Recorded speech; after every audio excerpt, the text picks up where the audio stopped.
3 children's homes have closed and 2 more have been rated inadequate following a BBC investigation in June. Ofsted re-inspected homes run by Calcott Services for Children in southern England after the BBC found children in its care had reported safeguarding failings.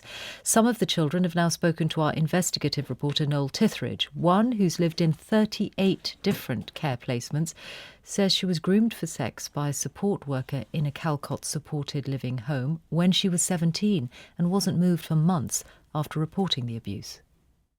It started off him adding me on social media, telling me not to tell anyone, and then messages at 3 a.m. and throughout the whole day telling me about his family, what his day's been like, asking me how I am.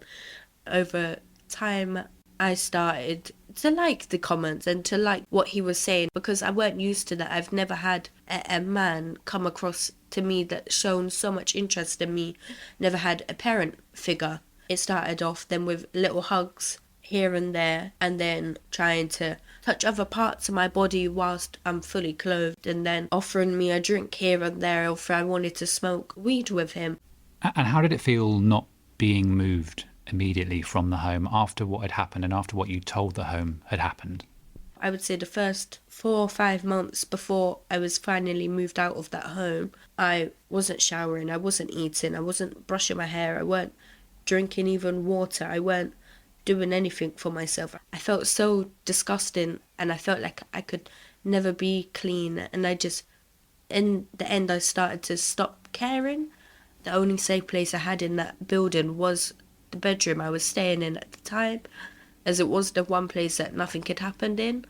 It's 2 years since what happened to you, but what kind of impact has it had on you long term? I just struggled to trust anyone anymore, because the people that was meant to look after me and care for me turned it out to be the people that, abused me.